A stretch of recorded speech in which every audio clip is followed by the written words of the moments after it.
ভাঙা চাবি তালায় আটকে রইল, এটা কিভাবে বের করা যায় তাই দেখবো আজকের এই ভিডিওতে। প্রথমে প্লাস দিয়ে ট্রাই করা হচ্ছে, কিন্তু এটা প্লাস দিয়ে কখনোই পসিবল হবে না, ধরাই যাচ্ছে না।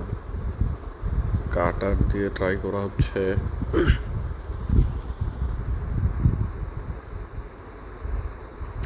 লাইক কমেন্ট সাবস্ক্রাইব করতে ভুলবেন না।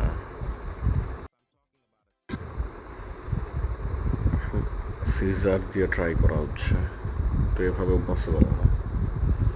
এখন হচ্ছে ম্যাজিক, কটন বাডের বাড ফেলে দিয়ে এটাকে ম্যাচ লাইটার দিয়ে হিট করে চাবিতে বসায় দিতে হবে। দেন এটাকে আস্তে আস্তে টেনে বের করলেই ম্যাজিক। সাবস্ক্রাইব।